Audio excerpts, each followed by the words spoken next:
As a family, we would appreciate your prayers for us as we travel tomorrow night on a 2-month trip to the US and Canada. We have 4 conferences to speak at and a small vacation, visiting family and just spending some time together as a family. So we'd love your prayers for us for safe journey, and God willing, we want to come back by the 8th of July. This morning we are going in through the book of Genesis, and I hope through all the studies that we have done in Genesis, you have understood that the purpose of that study was not actually to go through chapter by chapter, verse by verse, but to help all of us understand that the origins of everything that we believe in starts there in the book of Genesis. The revelation of God Himself in various ways, how He revealed generally through creation and then to an individual, and then how, the origin of sin and the origin of salvation and the origin of God's chosen people, the people of Israel, the origin of faith, and that's what we're going to look at today. And that was the purpose of doing this series of studies, that we look at how it started in Genesis, right through creation, and God chose to reveal Himself in various ways, and how it's going to culminate in the book of Revelation in the end of time. So we are looking at a few examples of faith in the book of Genesis. I know that I will not be able to cover every story of faith through the book of Genesis, so we look at just 5 or 6 examples of faith. And I want to encourage you to understand that there's no explanation of faith in Genesis. Genesis is a narrative book. It's a historical book. Then the epistles teach us what is faith, right? Hebrews 11 verse 1. Listen to this. Faith is the substance of things hoped for, the evidence of things not seen. I'm sure you memorized that verse, but it perhaps didn't really make too much of sense. Listen to the amplified version.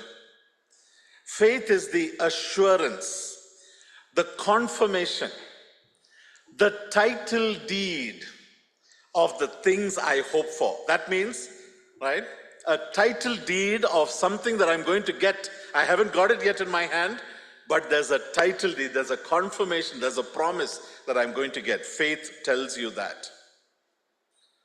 It is the proof of things we do not see and the conviction of their reality.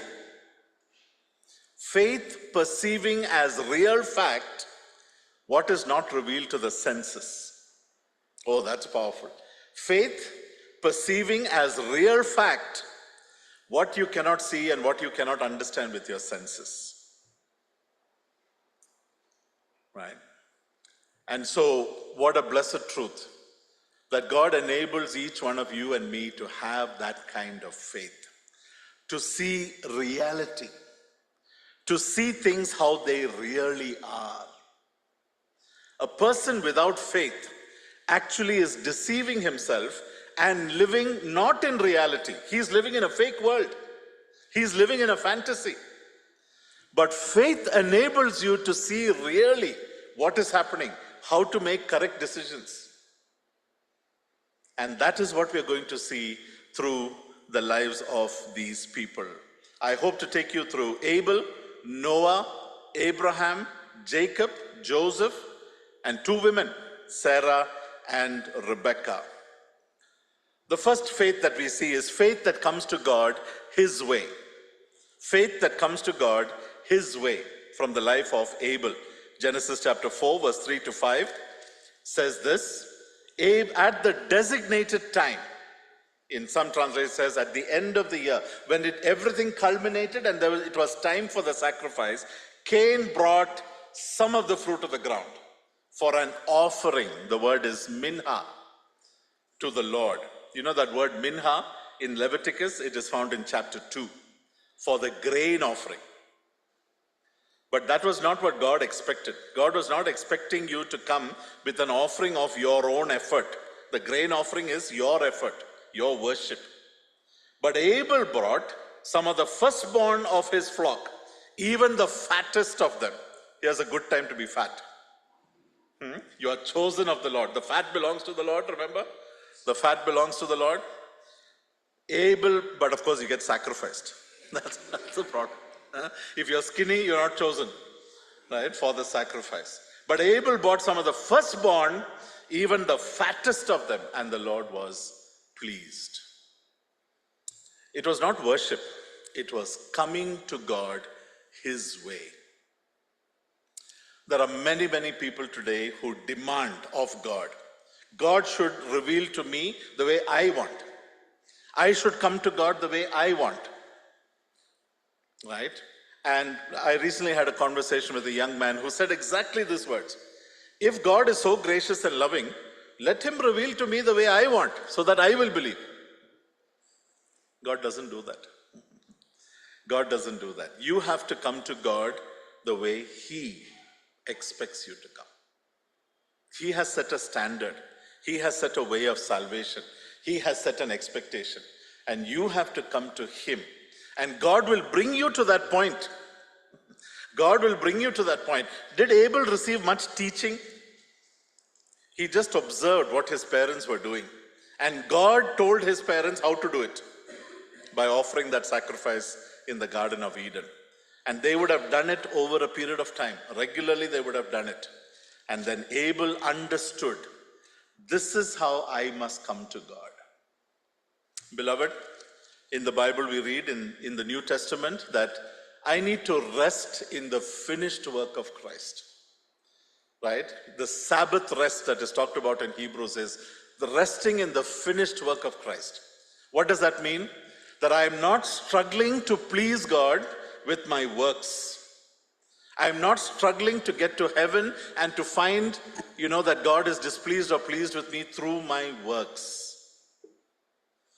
God is pleased with me only through the blood of the Lord Jesus. That is the only way I can satisfy His righteous demands. Only way. And so I begin to rest in that God is already pleased with me. God is already pleased with me. He is satisfied. His Son made it possible. So I need to come to God in that way. Faith does not invent its own way to God. Faith receives God's way. Second faith, the faith that persistently obeys even when you're all alone. The faith that persistently obeys. Genesis chapter 6, the story of Noah. How many years did Noah build the ark? 120 years. Can you imagine building something for 120 years? Just one verse actually is very interesting. Moses writes this verse, Genesis 6 and verse 22. 6 and verse 20, the last verse of chapter 6. And Noah did all that God commanded him, he did indeed. There's 120 years in that verse. 120 years of ministry, of building, of preaching in that one verse. Can you imagine building? Can you name some of the buildings that took more than 100 years to build? You know how much the Great Wall of China, how many years it took? 2,000 years. Somebody started it and it took 2,000 years to finish. The church in Cologne in Germany, has anybody gone there? 600 years it took to finish that building. That means somebody thought about it, somebody started the work and he died. And then it got passed on and passed on and passed on for 600 years. Noah was already 500 years when he started this work. And he had to just imagine the faith it takes to persist for 120 years. At any time, Noah could have said, Lord, I don't see any cloud. I haven't seen the rain. People are making fun of me. Will you please send one drop of rain? Can you please, show us a little bit of a flood, just to convict, just to confirm my faith? God didn't do that, and Noah didn't ask for that. He just did it for 120 years consistently, when nobody else supported him except his wife. We don't talk about Noah's wife and the great faith she had, because God didn't appear to her. God didn't appear to the 3 sons and the 3 wives, but they all did it. And everybody else was making fun, everybody else was refusing to believe, but just this one man and his family consistently did it. What is God asking you to just consistently do? It's a struggle, yes. It's difficult, yes. You may not see any changes happening. 120 years, you may not see much change happening.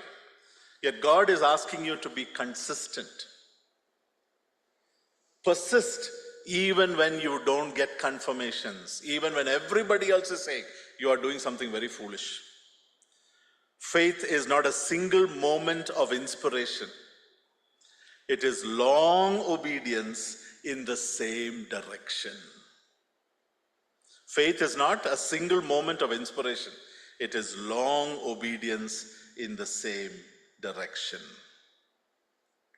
When everyone tells you that purity is foolish, that prayer is a wasted breath, that the Bible is outdated, Noah whispers to us through the centuries, build the ark anyway. The faith that persistently obeys even when you are all alone. Number 3, the faith that follows without knowing all the details. We read of Abraham. Abraham in Genesis chapter 12 and verse 4, it says Abraham left his comfort zone. Genesis 12 and verse 4. Right? So Abraham left just as the Lord had called him. And he was 75 years old when he departed from Haran. Right? Actually, God revealed to him, God appeared to him in Ur. And Abraham said, Dad, Mom, I'm off. So Dad and Mom said, I'm coming with you. And they went up to Haran. And I think Abraham said, let's settle here for a while. We don't know the conversation, I'm just assuming. Abraham said, let's hold on, right? And then Terah died. And so Abraham said, okay, now it's time to move to the actual promised land. And Abraham left. He was 75 years old when he departed. Leaving your comfort zone and going even when you don't know all the details. You see, as I've said this before, and I'm sure you agree, we all love to be in control. Being in control is knowing all the details. Right? How many of you are very careful planners? I know I am. Systematically, my Excel file is systematic. You know, exact time and date when I'm going to land and I'm going to leave and who's going to pick me up and what is their contact number, etc. It's all systematically because I want to be in control. Don't judge me, you are also exactly the same. We all want to know the details. What details did Abraham know? The land? I don't know. How much time is going to take? I don't know. What's going to happen there? I don't know. Right? How big is the land? How fertile is the land? How am I going to do all this? I don't know. God said, Abraham, just get up and leave. And Abraham did it. You see, faith is not faith in itself, not faith in faith, but is faith in the God who called you. That my God is bigger than my circumstances. And when God knows the future, when God knows, and He is telling me, Jerry, do this. You step out in faith. You do this by faith. I don't know all the details, but I know Him who has called me. And so I move out. And I'm trusting Him to lead me step by step. That's exactly what we learn for Abraham. Number one, Abraham left. He moved. Number 2, he lived as a pilgrim. Okay, Lord, I'm here, right? Let me start building a house. Wouldn't you have done exactly that? Right? He's a rich man. He had plenty of money to build a house. But he lived in tents all his life, because Hebrews chapter 11 tells us that Abraham knew this land is not mine. God said, I'm giving it to you and to your descendants. God again progressively revealed to Abraham that your descendants are going to come only after 400 years. So Abraham knew that I'm not dwelling here permanently. This is not my permanent address. So even though he was ultra rich, probably a billionaire according to the standards of that world, he lived in a tent. And Hebrews says he was actually, his eyes were upwards.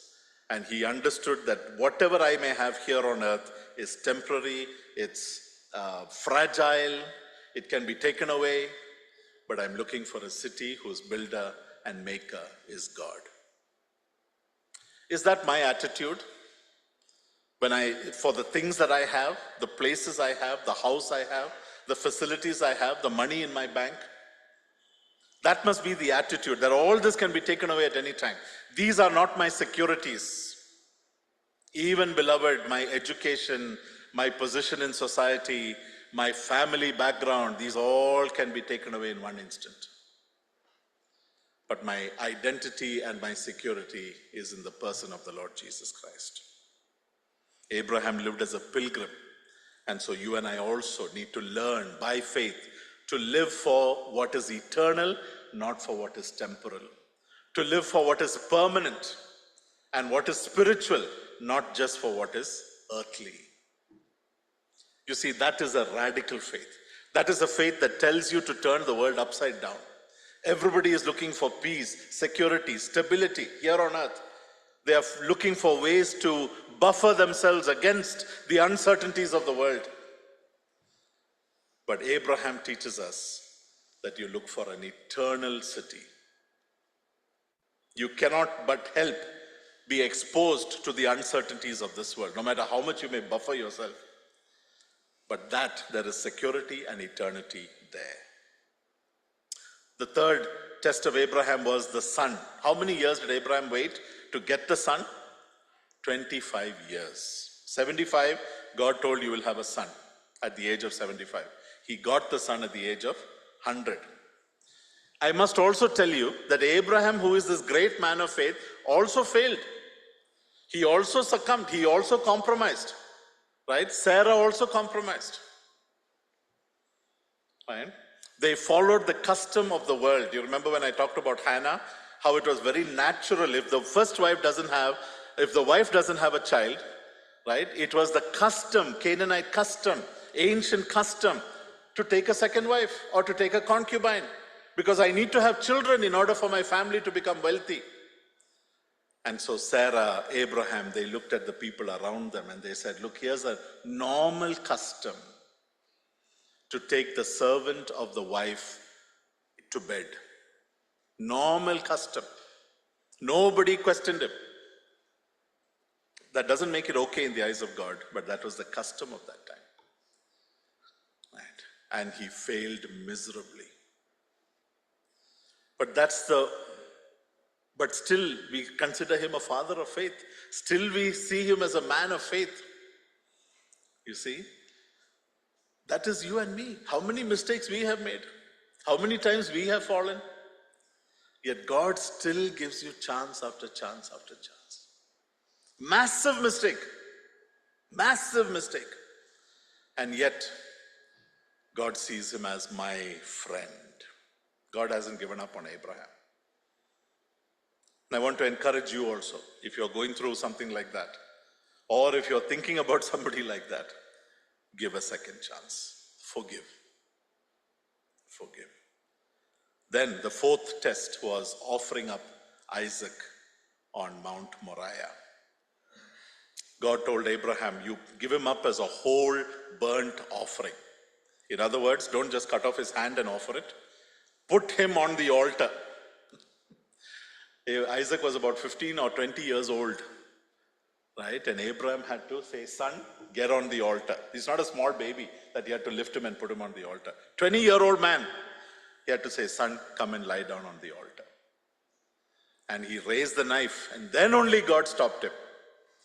Abraham believed, my God, who promised me this son, is also going to resurrect him. You see how these are radical steps of faith?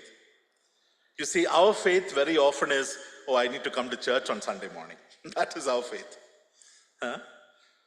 These are radical steps of faith. Our life will be so different if we actually live by faith. So radically different from the people of this world. Let me talk about Sarah. Two acts of faith about Sarah. Hebrews 11 said, Sarah believed and so she conceived. Right? Sarah believed and so she conceived. She received strength by faith to conceive seed because she believed in the promise. The second act of faith is given in 1 Peter chapter 3.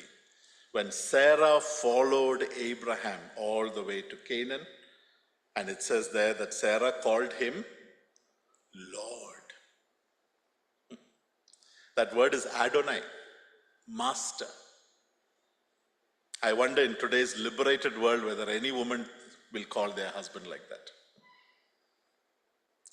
But Peter is writing to the ladies at that time and saying, you are her children if you follow likewise.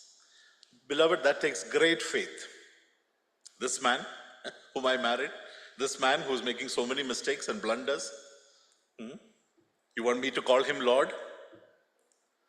By faith I accept, dear sisters, by faith I accept that this man God has put in my life as the head of my house. He may not be very intelligent, he may not be as smart as me, he may make many foolish blunders, but he's still the man God chose to be in my life. It takes faith to say words like that. Number 4, Rebecca. I already talked about Rebecca 2-3 weeks ago. Rebecca, that one phrase, you remember Genesis 24:58? Right? Laban said to Rebecca, will you go with this man? Rebecca said, I'm ready to go. It was an act of faith that saved her, believing in a person and trusting that this boy, well, he is 40 years old, but this boy that I've never seen, I've never spoken to, is the man God has appointed for me.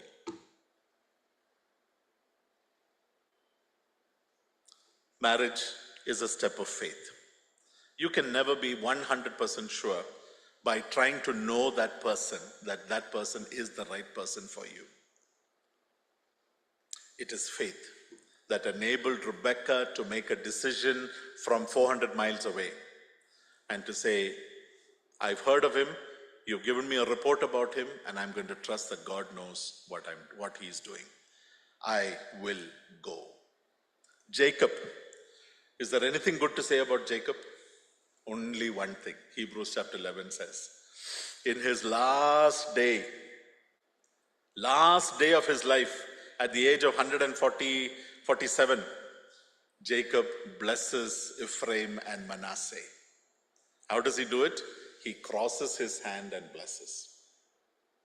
You see, all his life, Jacob thought, I deserve the blessing. I need to get the blessing. I need to deceive my father to get the blessing.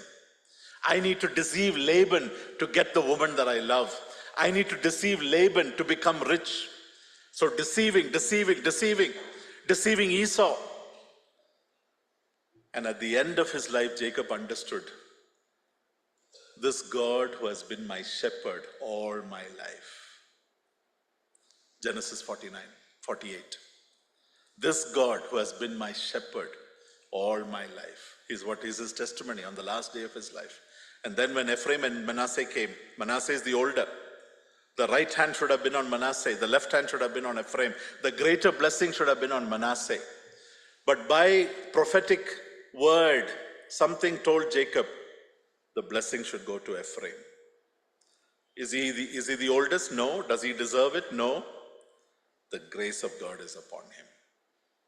And Jacob understood about grace. If there's one person in the Bible who is the story of grace, it is Jacob. Nothing good about him. He has not done even a single good thing all his life. In the last, the writer of the book of Hebrews was searching for the one thing I can write about Jacob. He said, Jacob, he blessed the sons of Joseph and he worshipped leaning on his staff.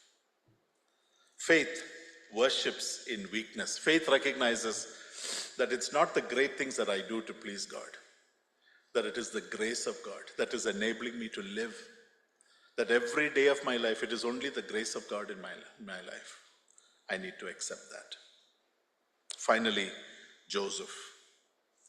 Why is Joseph a man of faith? We know his life story, right? But the writer of Hebrews doesn't talk about his whole life story. We know it. Many lessons have been told. But the writer in Hebrews talks about Joseph in Hebrews 11:22.